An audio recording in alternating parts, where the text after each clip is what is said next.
So we're just watering a couple plants right now in the late evening. Again, you got like a lot of plants. You know, every day you got to tend to at least one or two or a couple or more than a couple. But one in particular I wanted to bring up today was this one. This is my dumb cane, and this one was very interesting because I'd say probably about I'd say 2-3 months ago when I bought this. This thing was on its last leg, and when I bought it, it was actually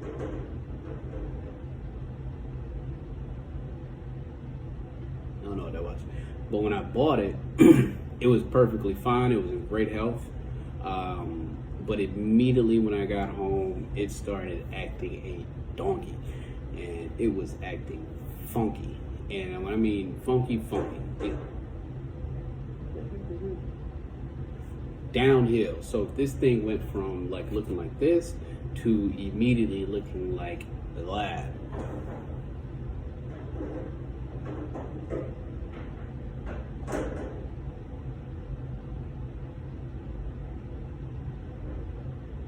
It's got to be the wind.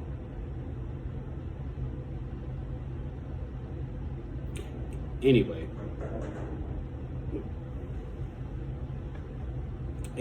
so what happened was, I couldn't figure out what it was. Like I thought it was the lighting that I gave it. Like when I came home, I thought it was the lighting.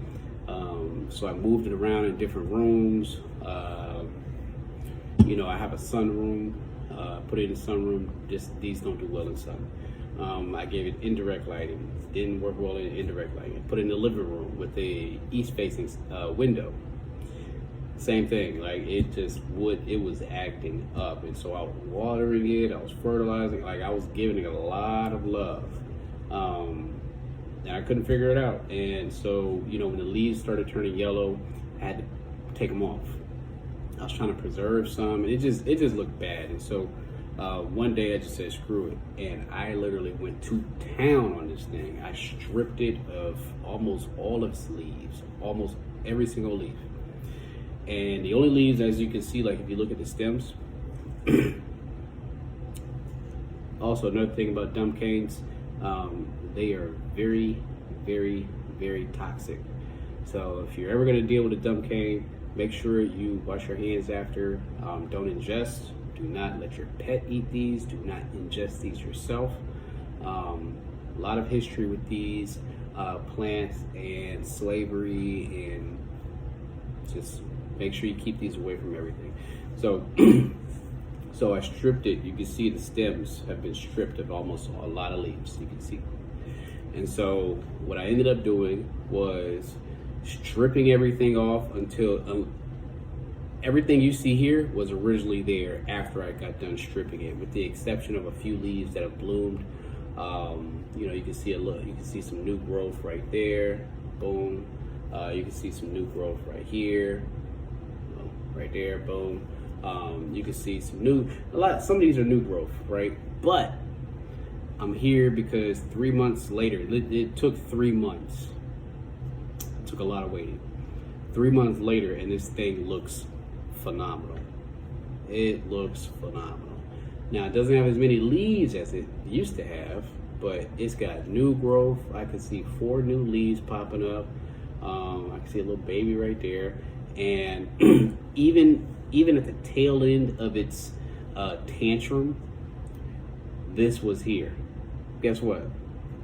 Normally when you get yellowing leaves, you start to see like it takes over a part of the leaf, and then it just takes over the rest of it.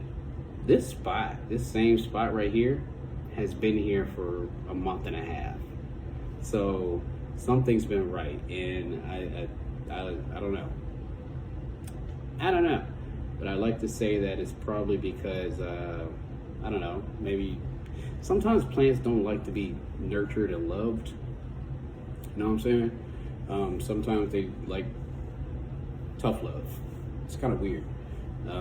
You know, when there's a problem, people tend to water them, fertilize them, all that kind of stuff, tend to them, touch them all.